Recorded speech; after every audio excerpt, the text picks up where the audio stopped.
السلام عليكم ورحمة الله وبركاته. الحمد لله نحمده ونستعينه ونستغفره ونعوذ بالله من شرور أنفسنا ومن سيئات أعمالنا. من يهده الله فلا مضل له ومن يضلل فلا هادي له. ونشهد أن لا إله إلا الله وحده لا شريك له.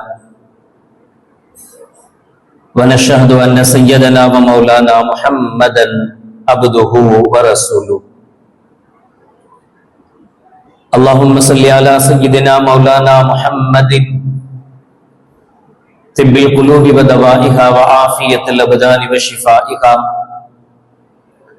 ونور الأبصار وضيائها وعلى آله وصحبه وسلم.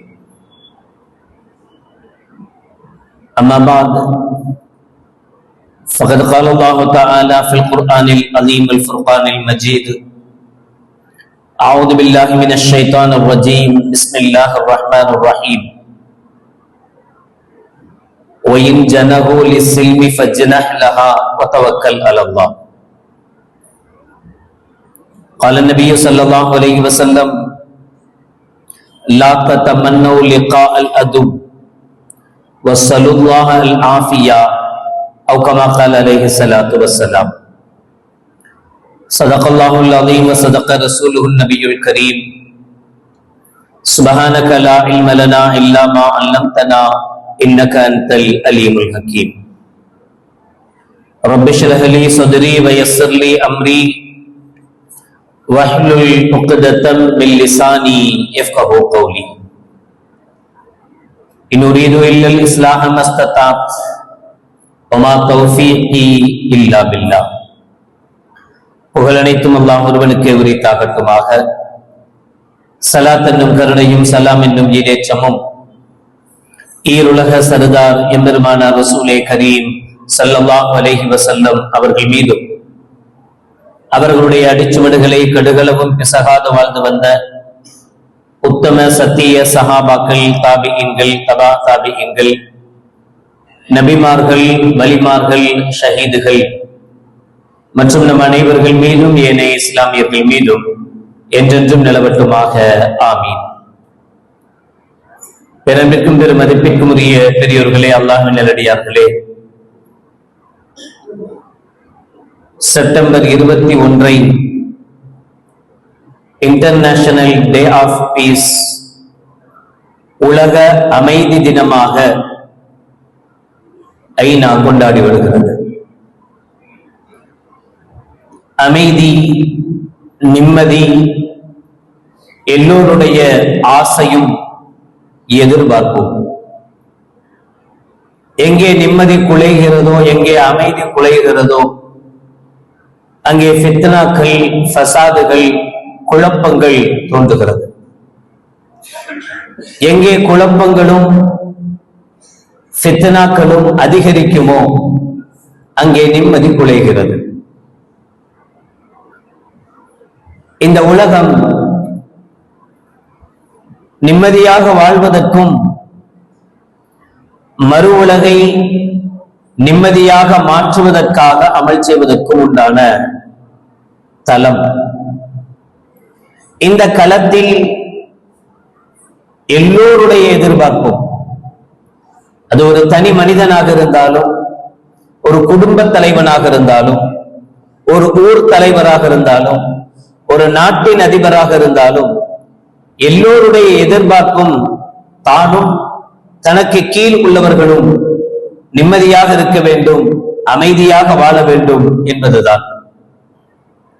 இஸ்லாம் அந்த நிம்மதியையும் அமைதியையும் தருகிறது. நிம்மதிக்கும் அமைதிக்கும் எதுவெல்லாம் பங்கம் விளைவிக்குமோ அதையெல்லாம் இஸ்லாம் தடுக்கிறது, அதை பாவம் என்று உணர்த்துகிறது. இஸ்லாம் என்கிற வார்த்தை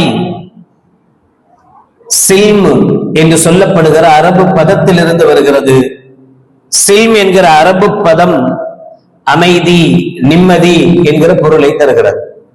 அல்லாஹ் ஜல்ல ஷானஹு வ தஆலா திருமறையில் சொல்வான், சூரத்துல் பக்ரா 2வது அத்தியாயத்தின் 208வது திருவசனத்தில், யா அய்யுஹல்லதீன ஆமனு துஹுலு ஃபிஸ்ஸில்மி காஃபா, ஈமான் கொண்டவர்களே, இஸ்லாத்தில் நீங்கள் முழுமையாக இணைந்து விடுங்கள்.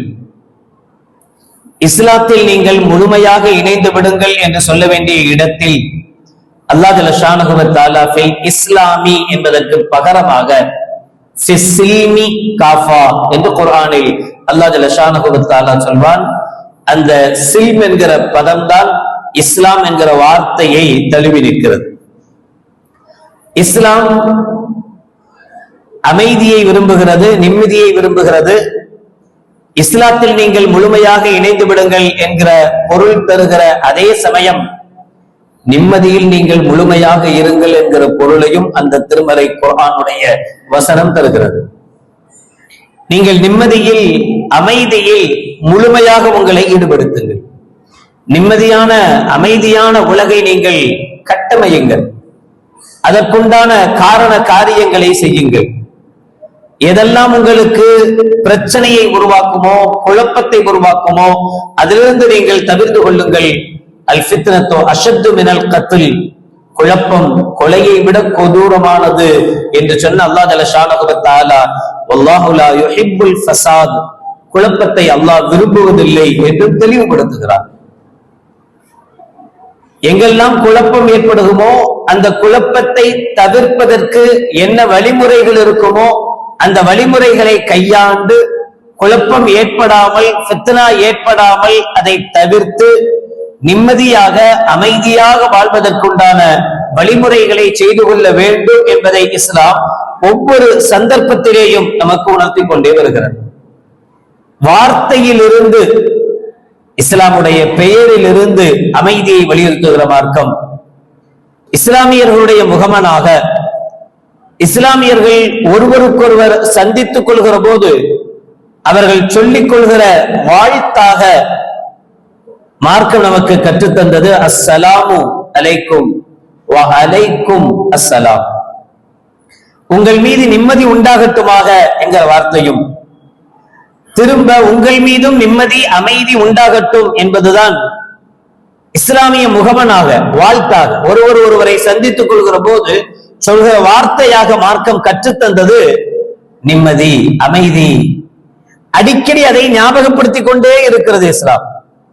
நபிகள் பெருமானார் ஸல்லல்லாஹு அலைஹி வஸல்லம் அவர்களிடத்தில் ஒரு மனிதர் வந்து கேட்கிறார். அப்துல்லாஹ் பின் அம்ர் ரலியல்லாஹு தஆலா அவர்கள் அறிவிப்பார்கள், அன்ன ரஜுலன் ஸஅல நபிய ஸல்லல்லாஹு அலைஹி வஸல்லம் ஐயுல் இஸ்லாமி கைரு, யா ரசூலல்லாஹ், இஸ்லாத்தில் மிகச் சிறந்த செயல் எது என்று கேட்கிறார். ஸல்லல்லாஹு அலைஹி வஸல்லம் அவர்கள் சொன்னார்கள், துத்இமுத் தஆம வ தக்ரஉஸ் ஸலாம் அலா மன் அரஃப்த வ மன் லம் தாரிஃப், பசித்தோருக்கு உணவளிப்பதும், உனக்கு தெரிந்தவர்களாக இருந்தாலும் அறிமுகம் இல்லாதவர்களாக இருந்தாலும் முஸ்லிம் என்றால் அவர்களுக்கு சலாம் சொல்வதும் தான் இஸ்லாத்தில் சிறந்த செயல் என்று கண்மணி நாயகம் ரசூலுல்லாஹி ஸல்லல்லாஹு அலைஹி வஸல்லம் அவர்கள் சொல்லி தருவார்கள். அந்த சலாம் ஒவ்வொரு நொடிப்பொழுதும் நமக்கு ஞாபகப்படுத்திக் கொண்டே இருக்க வேண்டும். நாம் வாழுகிற இந்த வாழ்க்கை அமைதிக்கான வாழ்க்கை, நிம்மதிக்கான வாழ்க்கை, நிம்மதியாக வாழ்வதற்குண்டான வாழ்க்கை இது. அதற்குத்தான் நாம் வந்திருக்கிறோம். மறு உலகத்திலேயும் நிம்மதியை தேடித்தான் அமல் செய்யவிருக்கிறோம் என்பதை அடிக்கடி ஒருவருக்கொருவர் நாம் ஞாபகப்படுத்திக் கொள்வதற்காக அல்லாஹ் ஜல்ல ஷானஹு வ தஆலா மற்ற வார்த்தைகளை தவிர்த்து அஸ்ஸலாமு அலைக்கும் என்கிற சலாம் என்கிற வார்த்தையை அல்லாஹ் ஜல்ல ஷானஹு வ தஆலா தேர்ந்தெடுத்து நமக்கு தந்தான். தந்தது மட்டுமல்ல, 10வது சூராவினுடைய 25வது ஆயத்தில் அல்லாஹ் சொல்கிறான், வல்லாஹு யதுஉ இலா தாரிஸ் ஸலாம், அல்லாஹ் உங்களை அமைதி மார்க்கத்தின் பக்கம் அழைக்கிறான். அமைதி வீட்டின் பக்கம் அல்லாஹ் உங்களை அழைக்கிறான். நீங்கள் ஒருவருக்கொருவர் அமைதியை பரிமாறிக்கொள்ள வேண்டும், நிம்மதியை பரிமாறிக்கொள்ள வேண்டும் என்பதை தாண்டி அல்லாஹ் ஜல்ல ஷானஹு வ தஆலா நமக்கு சொல்கிற வார்த்தை, நீங்கள் அமைதியாக, நிம்மதியை தேடியவர்களாக, நிம்மதிக்குரியவர்களாக நிம்மதிக்குண்டான காரியங்களை செய்பவர்களாக நீங்கள் இருக்க வேண்டும் என்பதை வலியுறுத்துவார். நபிகள் பெருமானா ஸல்லல்லாஹு அலைஹி வஸல்லம் அவர்களை பார்த்து அல்லாஹ் சொல்கிற வார்த்தை சூரா ஆல இம்ரான் 3வது அத்தியாயத்தினுடைய 159வது திருவசனமாக, ஃபபிமா ரஹ்மத்தின் மினல்லாஹி லின்த லஹும் வலவ் குன்த ஃபல்லன் கலீதல் கல்பி லன் ஃபல்லு மின் ஹவுலிக். நபியே, அல்லாஹ் உங்களுக்கு கொடுத்த அருளால் நீங்கள் மக்களோடு மனிதர்களோடு மென்மையாக நடந்து கொண்டீர், அன்போடு நடந்து கொண்டீர்கள், நளினமாக நடந்து கொண்டீர்கள். உலவ் குன்த ஃபல்லன் கலீதல் கல்பி, நீங்கள் மட்டும் மக்களோடு மனிதர்களோடு கடுகடுத்த முகத்தோடு கஷ்டத்தோடு அவர்களை நீர் எதிர்கொண்டிருந்தால் லன் ஃபல்லு மின் ஹவுலிக், அவர்கள் உம்மை விட்டு விரண்டோடி இருப்பார்கள், உம்மை சேர்ந்து வந்திருக்க மாட்டார்கள், உம்மோடு சேர்ந்து வரமாட்டார்கள் என்று அல்லாஹ் ஜல்ல ஷானஹு வ தஆலா சொல்கிறான். நபிகள் பெருமானா ஸல்லல்லாஹு அலைஹி வஸல்லம் அவர்கள் கொண்டு வந்த மார்க்கம் கோடான கோடி மக்களை சென்று அடைந்ததற்குண்டான காரணத்தை அல்லாஹ் தெளிவுபடுத்துகிற போது நபியிடத்தில் இருந்த சாந்தமும் நிதானமும் அமைதியும் மற்றவர்களோடு ஸல்லல்லாஹு அலைஹி வஸல்லம் அவர்கள் கொண்ட அந்த நெருக்கமான உறவும் அவர்களை இஸ்லாத்தின் பக்கம் ஈர்த்தது, அவர்களை இஸ்லாத்திற்கு கொண்டு வருவதற்கு காரணமாக இருந்தது. ஃபபிமா ரஹ்மத்தின் மினல்லாஹி லின்த லஹும், இறை அருளால் நீங்கள் அவர்களோடு நளினமாக நடந்து கொண்டீர்கள்.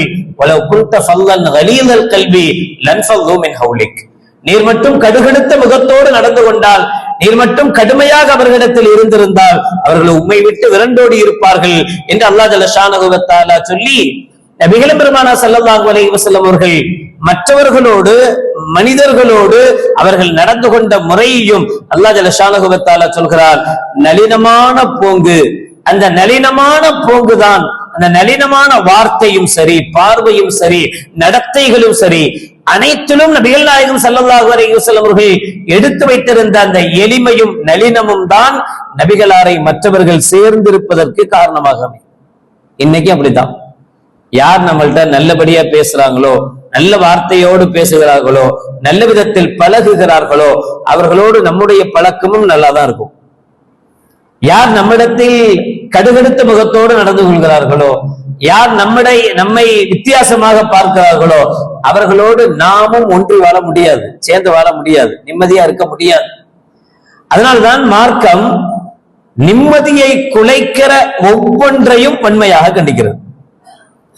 அது ஒரு தனி மனிதனுடைய நிம்மதியை குலைப்பதாக இருந்தாலும் சரி, அது ஒரு சமூகத்தினுடைய நிம்மதியை குலைப்பதாக இருந்தாலும் சரி, இரண்டிலும் மிக அதிகமாக அல்லாஹ் ஜல்ல ஷானஹு வ தஆலா கவனம் செலுத்துகிறார்.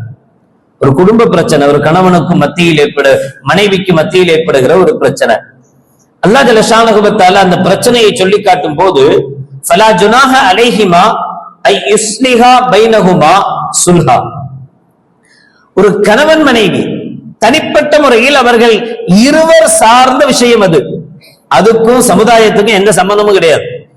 ஒரு கணவனுக்கும் மனைவிக்கும் பிரச்சனைன்னா அது 2 பேர் சார்ந்த ஒரு செயல், அவ்வளவுதான். அந்த செயலால் கணவன் தன்னுடைய நிம்மதியை இழப்பான், மனைவி அவளது நிம்மதியை இழப்பாள். அதனால் நமக்கு எந்த பிரச்சனையும் கிடையாது. ஆனா அல்லாஹ் ஜல்ல ஷானஹு வ தஆலா சொல்கிறான் ஃபலா ஜுனாஹ அலைஹிமா யுஸ்லிஹா பைனஹுமா சுல்ஹா. அப்படி ஒரு கணவன் மனைவிக்கு மத்தியில் பிரச்சனை ஏற்படுகிற போது அந்த பிரச்சனையை சுமூகமாக நீங்கள் தீர்த்து வைப்பதில் உங்கள் மீது எந்த குற்றமும் கிடையாது. முயற்சி பண்ணுங்க. யாருக்கோ வந்த பிரச்சனை என்ன நீங்க ஒதுங்கி போகாதீங்க.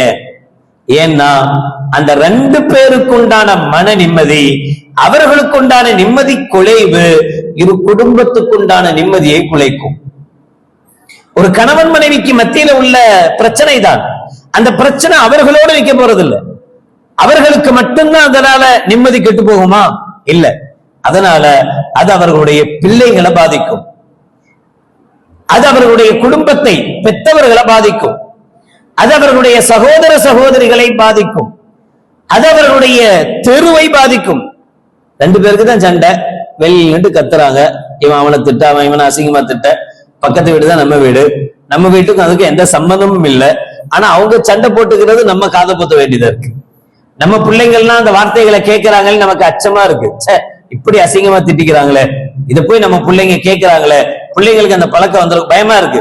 எப்பதான் இந்த போராட்டம் தீருமோ, எப்பதான் இவங்க ஒண்ணு சேருவாங்களோ அப்படின்னு நாம நினைக்க வேண்டியது இருக்கு. நாம நினைக்கிற தனிநபருடைய நிம்மதி குலைவு என்பது அவர்களோடு நின்று போவதல்ல, அது ஒரு சமுதாயத்தை கெடுக்கிறது. சொல்லிவிட்டு அல்லாஹ் ஜல்ல ஷானஹு வ தஆலா சொல்கிறார், வஸ்ஸுல்ஹு கைர். அப்படி நீங்கள் சமரசம் பேசி வைப்பது, அவர்களுக்குள் நிம்மதியை உருவாக்குவது, அது சிறந்தது, நல்லது. கண்டுக்காம இருக்காதீங்க.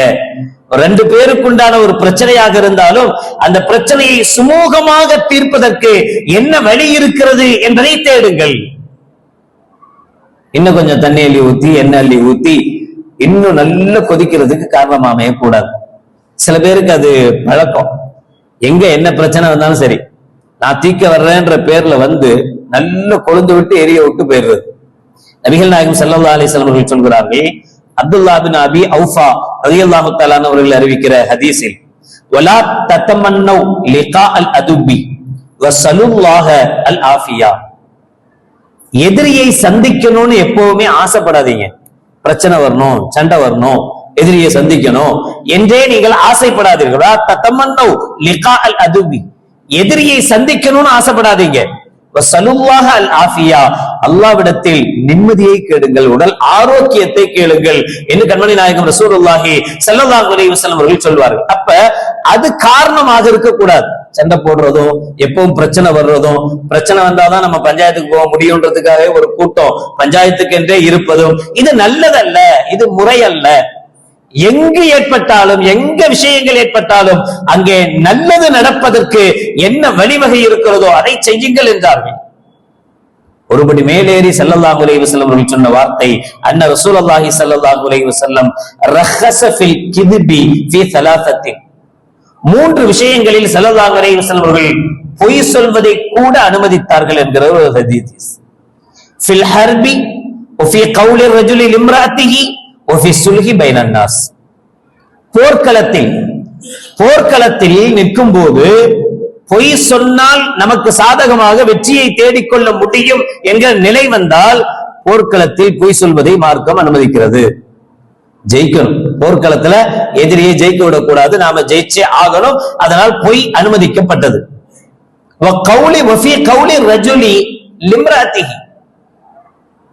ஒரு கணவன் தன்னுடைய மனைவி இடத்தில், அதுக்காக வாழ்க்கை முழுக்க பொய்யே பேசி தெரியறது இல்ல, சில சந்தர்ப்பங்கள் பிரச்சனைய சால்வ் பண்றதுக்காக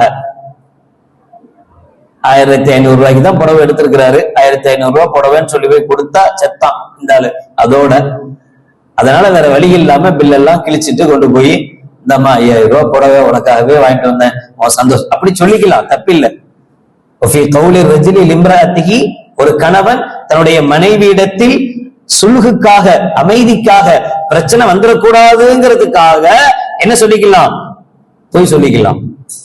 மூன்றாவது நபிகள் நாயகம் ஸல்லல்லாஹு அலைஹி வஸல்லம் சொன்னது மிக முக்கியம்,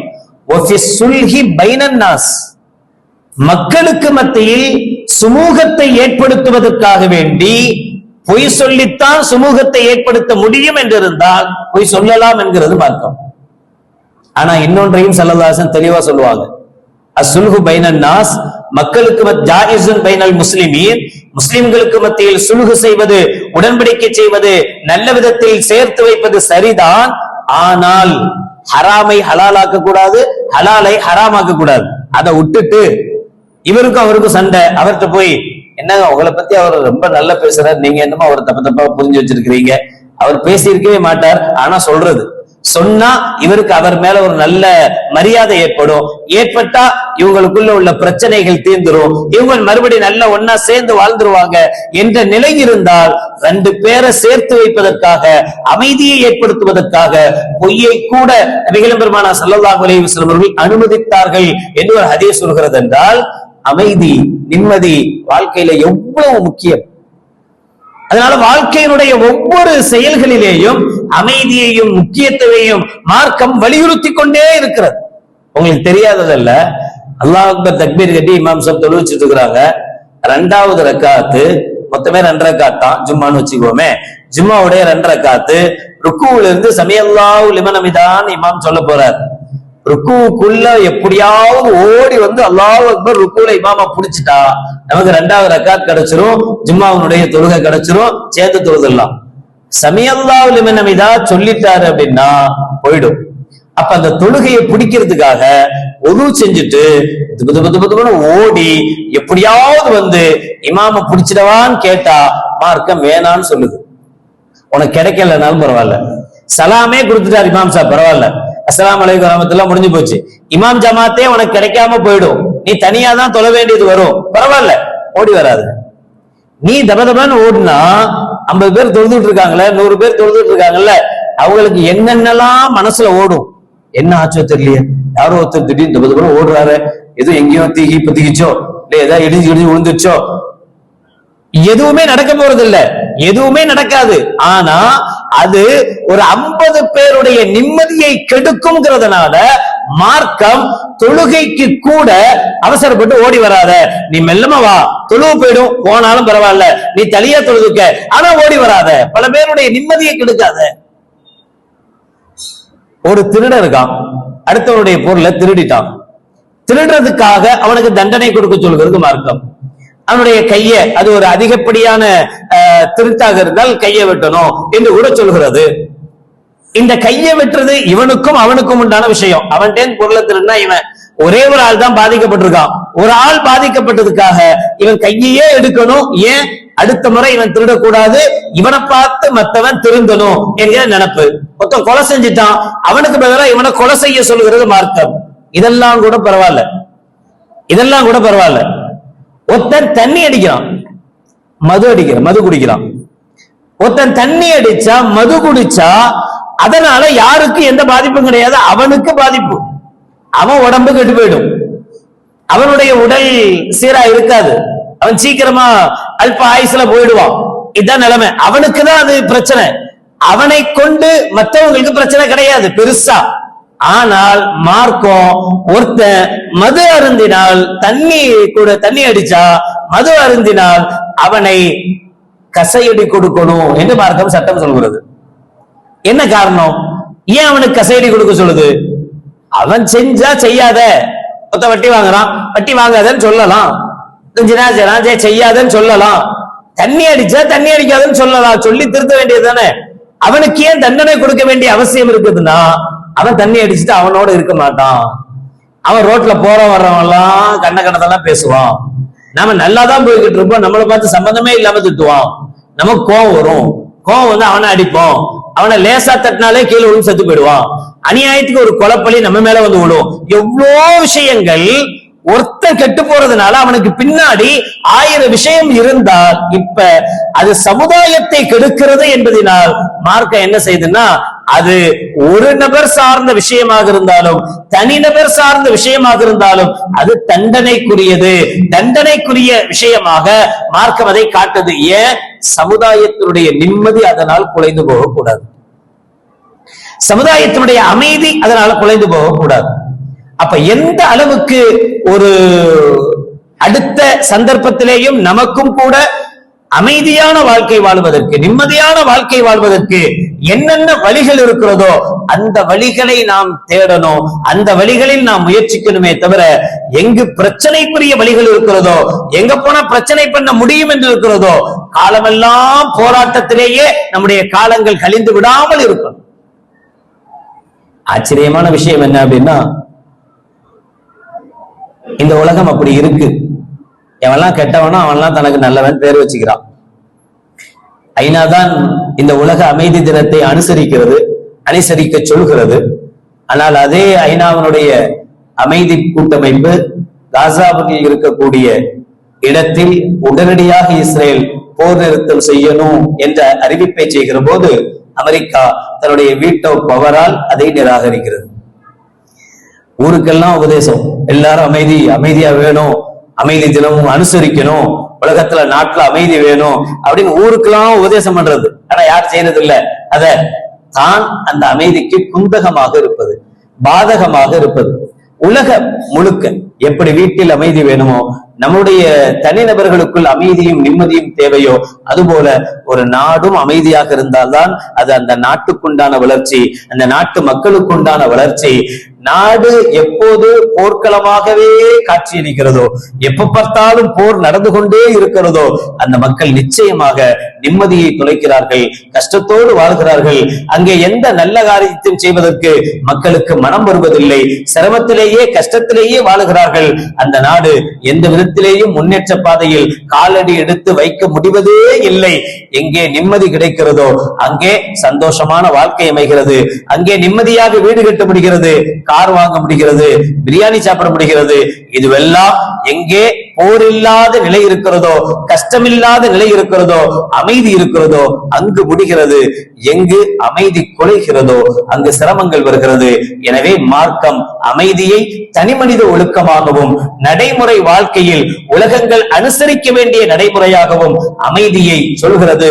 அமைதியை தன்னுடைய வார்த்தையினால், தன்னுடைய இஸ்லாம் என்கிற பெயரளவிலேயே மார்க்கம் அமைதியை வலியுறுத்துகிறது. அமைதியான வழிகளில் எதை எதை சாதிக்க முடியுமோ, நிம்மதியாக செய்ய முடியுமோ அத்தனையும் நமக்கானது. எதுவெல்லாம் குழப்பத்தை உருவாக்குமோ அந்த குழப்பங்களும் குழப்பவாதிகளும் தவிர்க்கப்பட வேண்டியவர்கள் என்பதை குர்ஆனும் ஹதீஸும் நமக்கு உணர்த்துகிறது. அல்லாஹ் ஜல்ல ஷானஹு வ தஆலா அதை உணர்ந்து வாழும் பாக்கியத்தை நம் அனைவர்களுக்கும் நசீபாக்குவானாக. வாஹிரு தஅவானா அனில் ஹம்துலில்லாஹி ரப்பில் ஆலமீன். அஸ்ஸலாமு அலைக்கும் வ ரஹ்மத்துல்லாஹி வ பரகாத்துஹு.